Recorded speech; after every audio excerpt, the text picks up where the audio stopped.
Você acompanha a partir de agora TV Saber. Apresentação Gil de Oliveira.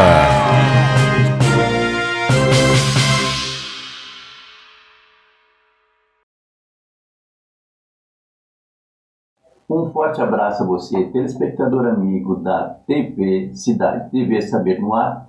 Hoje iremos falar sobre hipnose, sobre hipnoterapia. Estamos aqui com a doutora Richelle Luiz, especialista em clínica médica da clínica Hipnoclin, formada pela Unifesp. Doutora Richelle, seja muito bem-vinda, muito obrigado pela sua presença. Muito obrigada, Gil. Estou muito feliz de estar aqui hoje e levar um pouquinho mais sobre hipnose para as pessoas. Obrigada pelo convite. Nós é que agradecemos. Richelle, o que é hipnose? Como é que você define hipnose de uma forma geral? A hipnose, ela é um estado de concentração profunda no qual você consegue atingir as camadas do inconsciente.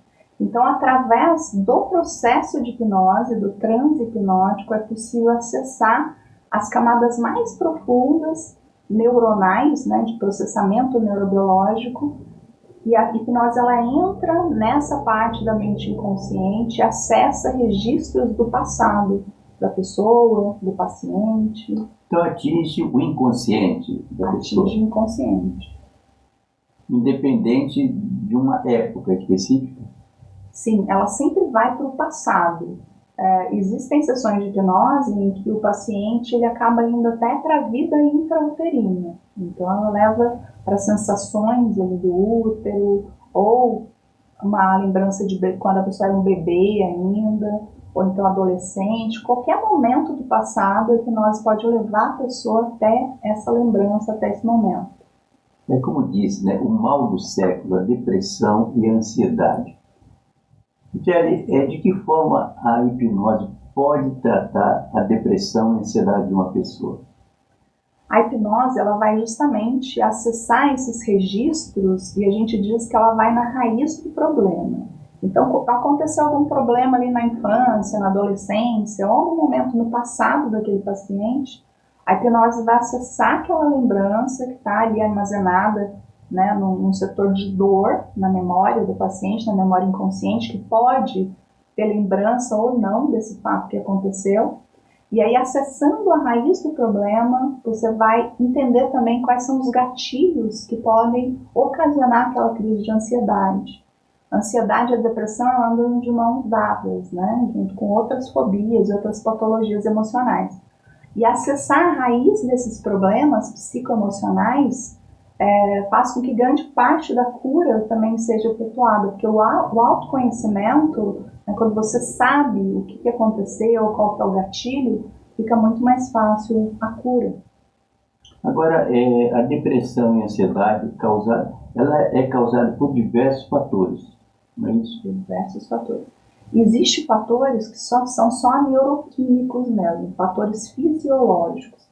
Então, tem pessoas que até relatam, olha, tá tudo bem, eu não tenho nenhum problema na vida, eu tô feliz, minha vida tá ótima, mas eu tô sentindo um taquicardia, eu tô sentindo sintomas que são de síndrome do pânico, de depressão. E aí, quando é feito um estudo ali, detecta que existe desregulação de dopamina, de serotonina. Muitas vezes está associada a hábitos, né? Higiene do sono, falta de atividade física, uma rotina muito estressante de trabalho. Então, teve algum fator externo que desencadeou aquela depressão, ou aquela ansiedade, ou a síndrome do pânico. Mas, na grande maioria das vezes, existem raízes psicoemocionais, existem traumas, lembranças negativas que foram armazenadas em algum momento no inconsciente, que, quando tratadas com hipnose, com psicoterapia e às vezes até o uso de fármacos quando é necessário, existe uma melhora desse paciente de uma forma global e mais rápida. Richelle, o transe hipnótico, a partir de, por exemplo, chega um paciente à sua procura, quando que você realiza o transe hipnótico? Não na primeira sessão, na segunda, como é que funciona esse transe? A ideia é que logo na primeira sessão o paciente realmente entre em transe hipnótico para que a autocura seja realizada, porque na verdade a pessoa que vai promover a cura, eu sempre falo para os pacientes, eu sou o GPS e vou indicar o caminho, mas a opção pela cura vai ser a própria pessoa, né? Eu vou mostrar o caminho, ela vai optar seguir ou não. Mas aí logo na primeira sessão é feita uma anamnese de mais ou menos uns 20 minutinhos, 30, e a pessoa vai falar o que incomoda, quais são os problemas que fizeram ela buscar a hipnose. A partir dali é que eu vou guiar a hipnose focada no problema de cada paciente em específico. E a ideia é que no próximo passo, através de técnicas de relaxamento, respiração, emprego da voz e comandos, a pessoa entre no transe hipnótico e eu consiga acessar o inconsciente dela, acessar os registros negativos, que podem ser só lembranças ou traumas, e a partir dali fazer ressignificação e encaminhar ela para uma possível cura. Mas, Gil, não é todo mundo que entra em transe hipnótico na primeira sessão. Tem pessoas que são mais resistentes ao transe, então são necessárias mais sessões para que o tratamento realmente possa ocorrer, porque sem transe hipnótico, sem eu acessar ondas teta cerebrais, ondas mais profundas, eu não consigo acessar inconsciente. Então, na verdade, hipnose ela só ocorre de fato quando você acessa o inconsciente através do transe. E o que causa numa pessoa essa resistência a um transe hipnótico? A primeira causa que eu vejo nesses anos de experiência é quando a esposa, a mãe, alguém que ama a pessoa que está passando pelo problema marca a consulta, né, a sessão para a pessoa. Então a pessoa já chega lá através de um pedido de algum familiar. Então não é ela mesma que está indo buscar a hipnose. Então eu acho que é um fator bastante dificultante. O segundo, muitas pessoas vão procurar a hipnose, mas com a mente muito racional, muito analítica. E a hipnose ela acontece de forma efetiva quando você abandona a mente analítica, que é a mente consciente, e se entrega ao relaxamento e se entrega à mente consciente, que é uma mente que não é lógica. Ela não tem toda essa crítica, essa lógica da mente consciente. Então, as pessoas muito céticas, muito racionais, que analisam a sessão desde o momento que chegam, têm muita dificuldade de se entregar para o processo e aí realmente elas não permitem que eu acesse o inconsciente dela. O retorno positivo para uma pessoa que te procura varia de pessoa para pessoa? Muito. As experiências de cada um têm muito a ver com a bagagem que ela traz. Inclusive as crenças que ela tem, até assim, ligadas à religião, a estilo de vida, toda a maneira, com toda a bagagem que ela trouxe no inconsciente, todas as crenças, tudo que ela faz com que as experiências que ela tenha durante a sessão e pós sejam muito variadas. Muito variadas. Tem pessoas que ficam muito presas ao acontecimento material mesmo. Então, por exemplo, quando eu era criança, eu faço uma regressão para uma pessoa que tem dificuldade com despedidas, por exemplo. Está falando um tchau porque deixou a mãe na rodoviária, começa a chorar desesperada, parece que observa um pedaço do peito que está, na verdade, num processo de um velório do que de uma despedida na rodoviária. Aí fui rever, era algo que aconteceu na infância, uma coleguinha mudou de cidade, a paciente tinha mais ou menos 6, 7 anos. Aquela ruptura daquela coleguinha que ficava do lado dela todos os dias gerou um bloqueio, um trauma. Então ela tinha medo de despedida. Então foi uma coisa bem ali no racional, na parte mesmo neurológica, de lembrança. Mas tem pessoas que vão lá para outros lugares, elas veem luzes, elas sentem o corpo leve, elas se sentem flutuar. Então quando elas voltam, elas relatam que elas estavam num lugar que não era físico, que tinha muita luz, que tinha muita energia, que elas não queriam mais voltar, porque lá elas sentiam plenitude e a leveza da alma. Então, é muito individual, as experiências são individuais. Toda e qualquer pessoa pode ser tratada pela hipnose, pelo transe hipnótico, ou existem restrições? Todas as pessoas podem. Existem algumas patologias mais graves, e aí, assim, se a pessoa relatar que ela é bipolar, ou ela tem alguma patologia parecida com a bipolaridade, de confundir a realidade, né, com o sonho, muita ideação, algo assim, aí realmente só é possível fazer hipnose com trabalho junto com o psiquiatra, que geralmente a pessoa já faz tratamento psiquiátrico, e aí se o psiquiatra permitir, vai ser feita uma hipnose adaptada a essa pessoa. Mas fora essas patologias, né, que aí de misturar a realidade com a ilusão, todas as pessoas podem ser tratadas, inclusive as crianças podem ser tratadas com hipnose. Kelly, os vícios, os viciados, a droga, o álcool, o fumo, de que forma a hipnose pode tratar essas pessoas? Olha, a hipnose para os adictos, né, para os viciados, os adictos têm que saber que não é uma sessão que vai fazer com que mude um padrão, né, de vício, por exemplo, de cigarro, de drogas ou álcool. É preciso um trabalho extenso de mais ou menos 8 sessões e é preciso que a pessoa queira a autocura, que ela queira realmente se livrar do vício, porque como eu disse desde o início, eu sou um GPS que mostra os caminhos, não existe nenhum hipnoterapeuta que vá promover uma cura em alguém que não quer se curar, porque existe o livre-arbítrio da pessoa, então são usadas técnicas específicas ali de acesso, a ideia é achar o gatilho que faz com que a pessoa, o início, porque ela começou a beber, porque ela começou a fumar, teve um momento ali na vida que levou ela a isso.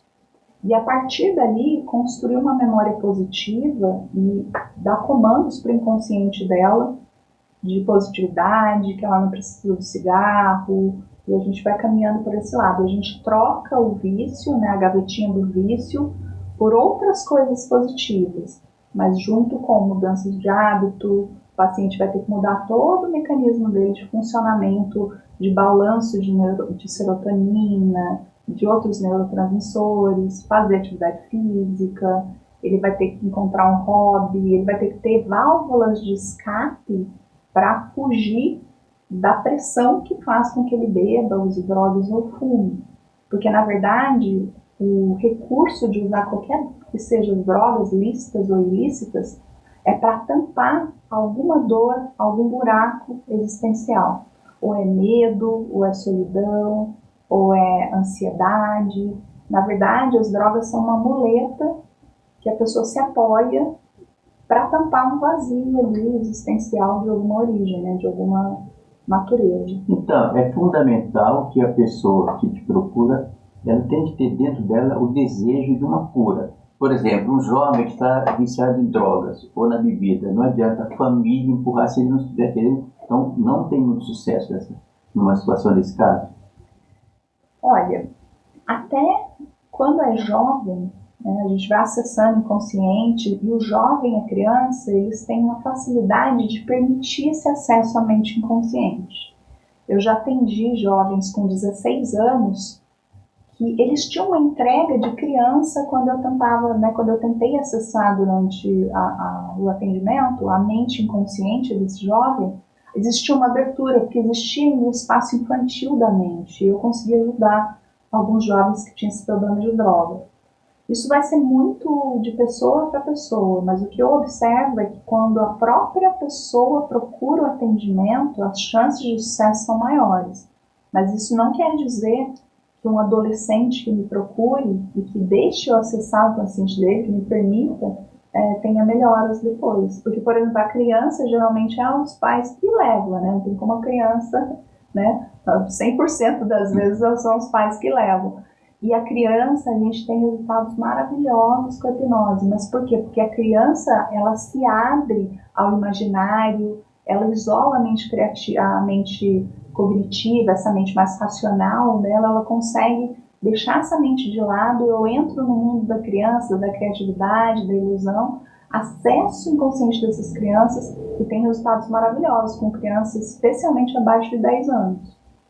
Depois vai criando essa resistência, a mente racional vai falando mais alto, mas eu já atendi adolescentes com problema de droga, com 16 anos, e que a mente criativa, imaginária, infantil me permitiu acessar o inconsciente e eu consegui fazer um bom trabalho. Falar em drogado, um bêbado, consegue ser hipnotizado? Se ele estiver sóbrio, se o bêbado não estiver sóbrio, quando está com o estado, né, alterado de consciência, seja por álcool ou algum entorpecente de qualquer natureza, não tem como fazer esse processo de acessar a mente inconsciente. Porque todas as estruturas ali de pensamento racional, irracional, todo o funcionamento neurobiológico vai estar comprometido por conta da substância que a pessoa ingeriu. Michele, você recebe pacientes enviados por médicas e médicos, independente de especialidades médicas, assim como você envia para esses mesmos profissionais com essa atuação, um trabalho multiprofissional? Existe isso? Sim, existe e é importantíssimo. Eu recomendo, quando eu percebo que a pessoa precisa, né, de um psiquiatra, por exemplo, que ela procure, que faça um trabalho em conjunto, né, tomando um medicamento, até mesmo qualquer tipo de medicamento. Muitas vezes a fitoterapia pode ajudar o paciente, outras vezes vai ter que ser realmente um remédio mais forte, né, um remédio tajado. Mas essa multidisciplinaridade, né, esse trabalho em conjunto de todos os profissionais, ele é essencial para que o tratamento ocorra. Eu estou trabalhando atualmente com um médico que atende em São José dos Campos, o consultório dele é no Jardim Aquários, e ele trata de dietas, né, ele faz essa parte de nutrição, né, nutrólogo, e ele recomenda muito que os pacientes me procurem quando eles estão em processo de reeducação alimentar. Porque quando a pessoa às vezes está comendo demais, está com uma disfunção alimentar, é a ansiedade. E essa ansiedade pode ser tratada através da hipnose. Então, às vezes a pessoa ela desconta aquele estado de ansiedade, de tristeza na comida. E aí, nesse ponto, a hipnose entra tratando o consciente, tratando o emocional, e aí ajudando esse médico que trabalha com saúde, com nutrologia, a ter um resultado melhor com a paciente dele. Sobre esse distúrbio alimentar que você está falando, a pessoa que busca no alimento uma fuga, come muito de uma forma... Ao contrário, acontece a pessoa que não quer comer nada. Sim. Estados de luto ou de depressão profunda levam a pessoa à anorexia. Então ela vai se alimentando cada vez menos, vai ficando inapetente e realmente ela pode chegar ao ponto de não conseguir mais se alimentar. Esses casos também têm origem emocional. E aí, nesses casos, quando a anorexia é algo grave, é fundamental ter um psiquiatra trabalhando junto, né, com um hipnoterapeuta, um psicólogo. Realmente aí é necessário um trabalho multidisciplinar de vários profissionais, porque a anorexia é um problema seríssimo que pode levar à morte. Exatamente. A anorexia, inclusive, os Carpenters foi uma dupla da década de 80, famosíssima. Karen Carpenter, que eram dois irmãos. Ela morreu por anorexia. Ela chegava a tomar remédios para colocar para fora tudo. Então, muita gente procura nesse caso? Olha, até hoje não. Quem mais me procura, né, eu tendo muitas crianças atualmente, adolescentes, mais até do que adulto atualmente, porque um foi indicando o outro, um pai foi indicando o outro, e aí atualmente 80% dos meus pacientes são crianças e adolescentes. E os demais me procuram por ansiedade, término de relacionamento, mudanças financeiras, algum problema, perder emprego, falência, são muito mais problemas emocionais mesmo, e distúrbios alimentares, mas mulheres que querem, estão fazendo uma academia, querem voltar a ficar com o corpo, né, mais saudável, e sentem que a comida é uma fuga. Casos de anorexia eu não atendi até hoje. Michele, um caso sério que afeta muita gente é a questão do sono. A pessoa com dificuldade não consegue dormir. Tem gente que te procura por esse problema? A insônia, geralmente, ela vem com um combo, né? Eu brinco, infelizmente. A insônia, ela vem acompanhada de ansiedade, algumas vezes de depressão, com algum tipo de estresse emocional. Dificilmente alguém tem insônia sozinha, né? Só insônia. Porque o ciclo circadiano, ele vai levar a pessoa a ter uma vida saudável. Então, se a pessoa não tem sono e vigília equilibrado, ela não tem ali as 7, 8 horas de sono, ela vai acabar gerando outros distúrbios. Então, a insônia ela vai levar à ansiedade, ela vai levar a síndrome do pânico, a depressão. Então, só com insônia eu nunca atendo pessoas. Geralmente chega o combo com mais alguma coisa associada. Então, outro caso interessante é psoríase, que afeta muita gente, que é um caso de pele causado por problemas emocionais. Ou seja, a hipnose consegue solucionar esse problema? Ela ajuda muito em psoríase, que é um problema autoimune. Precisa ter um tratamento medicamentoso também, porque por ser autoimune precisa tomar corticoides, fazer uso de pomadas, dependendo da gravidade da psoríase, precisa até tomar injeções regulares ali para controlar, porque o sistema imunológico da pessoa é como se voltasse contra ela mesma, né? Então vai dar aquela urticária, aquela coceira, aquela descamação. E a hipnose ela vai ajudar porque a psoríase muitas vezes ela está ligada a problemas emocionais. E o problema emocional que a pessoa tem vai fazer com que agrave aquele estado fisiológico ali de constituição da pele. Foi feito até um estudo na Universidade de Manchester, na Inglaterra. Eles associaram a hipnose com os tratamentos clínicos e médicos da psoríase. E eles fizeram 2 grupos e assim, o resultado foi 80% maior em quem fez a hipnose do que no grupo que fez só os tratamentos convencionais. Então, como é uma doença muito ligada ao emocional, tratamentos como hipnose ou até psicoterapia são fundamentais e também para que o paciente ele aceite, porque aquelas manchas na pele geram, às vezes, uma baixa estima. Tem pessoas que ficam com a pele bastante vermelha, manchada, muito aparente. Então, até para construir a autoestima daquele paciente, para ele entender, né, que aquilo ali é uma coisa transitória, que está em tratamento, já que não tem cura, né? A psoríase ela tem fases, ela tem a fase que ela para, mas depois ela volta. Então, sem dúvida, estudos já comprovaram que a hipnose ajuda muito no tratamento da psoríase. Kelly, uma questão muito séria, a questão dos relacionamentos, maus relacionamentos, essa questão de divórcio, desquite, essas brigas. Muita gente procura para ajustar esse problema. E eu falo que eu já fui responsável indireta, né, porque eu não mando o paciente fazer nada. A vida dele, o livre-arbítrio é dele. E como eu falo, eu sou só um GPS e eu não opino. Eu nunca falei para nenhum paciente que ele tem que terminar um casamento, um namoro. Mas ele começa a olhar muito para dentro dele. E na sessão de hipnose, ele vai acessar camadas do inconsciente, ele vai ter lembranças ali positivas e principalmente negativas daquele relacionamento. Ele vai colocar na balança depois e eu vou dar ferramentas para que ele tome uma atitude que às vezes ao mesmo tempo ele está tentando e não tem coragem. Então eu coloco aquela coragem na pessoa para ela tomar a atitude que ela já precisava tomar antes. Então eu sou responsável indireta por alguns términos de relacionamento. Mas por que eu faço esse ar de sorriso? Porque eram relacionamentos que faziam mal para a pessoa.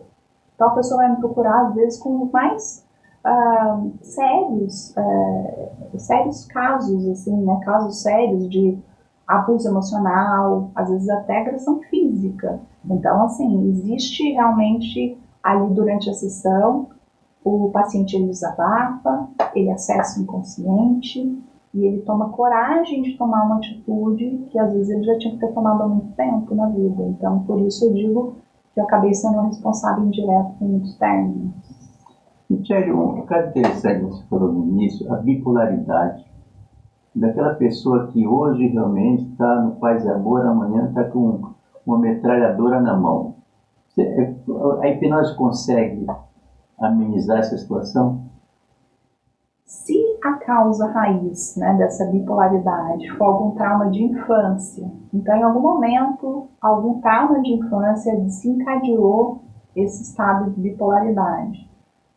Pode ser bastante amenizada, mas dependendo do grau da bipolaridade, se for algo prejudicial, porque realmente tem bipolar que afeta relacionamentos, né, ambiente de trabalho, aí é aconselhável procurar mesmo um psiquiatra, porque muitas vezes uma desregulação que existe neuroquímica, né, e essa desregulação ela tem que ser corrigida através de vias medicamentosas mesmo. Então a hipnose ela é muito boa, ela ajuda em várias questões emocionais, mas dependendo da gravidade do problema, ela nunca deve caminhar sozinha. Você prescreve os medicamentos? Não, são só os psiquiatras mesmo. No caso, eu não prescrevo. Richelle, para finalizar, nós gostaríamos que você deixasse uma mensagem para quem nos assiste. Estou muito feliz de estar aqui hoje. Muito obrigada, Gil, pelo convite. E espero que eu possa ter levado para vocês um pouco mais de informação sobre a hipnose, sobre os vários aspectos da hipnose, como ela pode ajudar cada um de vocês nesses desafios da vida. Ainda mais hoje em dia, nesse tempo corrido, em que a gente ativa demais o nosso sistema simpático, e qualquer coisa que leve ao autoconhecimento, ao equilíbrio e à busca é bem-vinda. Se vocês quiserem saber um pouquinho mais do meu trabalho, é só acessar o meu Instagram, @hipnoclean. Muito obrigada, gratidão, Gilberto, obrigada. Nós é que agradecemos pela sua presença, esperamos que brevemente você retorne e será um prazer. Conversamos hoje com a doutora Richelle Vício, hipnóloga da clínica Hipnoclean. Forte abraço, TV Saber chega ao seu final, estaremos de volta na próxima semana. Agradecemos pelo carinho da sua audiência, da sua sintonia. Um abraço. Acabei de atender uma cliente, ela relatou vários relacionamentos que acabaram terminando e tudo principalmente ao fato de ela apresentar muita carência. A pessoa se sentia sufocada pelo relato dela e acabava com o término. Uma moça linda, com 2 faculdades, vai terminar medicina e tinha essa insatisfação dos relacionamentos. Aí durante o transe hipnótico, a gente fez uma regressão e ela voltou num relacionamento bem cedo, assim, quando ela tinha 20 e poucos anos ainda, que foi bastante traumático, eu não vou revelar detalhes aqui, mas esse relacionamento marcou demais o inconsciente dela, deixou um registro negativo que levou a esses diversos outros relacionamentos que não tiveram sucesso. Como a gente conseguiu atingir a raiz do problema, com certeza depois dessa sessão de hipnose ela vai ter relacionamentos muito melhores. Reclamar faz mal para o cérebro. Reclamar danifica os neurônios. Especialistas alertam o impacto na saúde dos neurônios e dão conselhos para reverter esse processo. Uma pesquisa da Universidade de Stanford, ela revelou que a exposição a apenas 30 minutos de reclamação diária pode prejudicar fisicamente o cérebro, danificando os neurônios do hipocampo, que é a parte do cérebro que é responsável por resolver problemas e a parte da aprendizagem. Reclamar, às vezes, é tão tentador porque a gente se sente mais tranquilo, com uma sensação até prazerosa à primeira vista. Mas assim como fumar e comer fast food, reclamar em longo prazo pode causar danos aos neurônios. Reclamar ou então ouvir reclamação acaba disparando um alerta e o corpo começa a liberar substâncias que parece que está numa situação de emergência. E clinicamente, quando isso acontece, ativa o sistema hipotálamo, hipófise, adrenal. E aí o cortisol é liberado. E os níveis elevados de cortisol, eles afetam a saúde mental. Eles levam a sintomas como ansiedade, depressão e até o aumento de peso. Mas existe um antídoto contra a reclamação. O cérebro ele funciona como um músculo que precisa ser exercitado. Uma pesquisa da Universidade da Califórnia descobriu que pessoas que se esforçam diariamente para cultivar a gratidão, elas têm uma melhora no humor, têm mais energia, menos ansiedade e também elas apresentaram níveis mais baixos do cortisol. Então troque a reclamação por uma boa música, uma caminhada ao ar livre, uma atividade física ou quem sabe a meditação.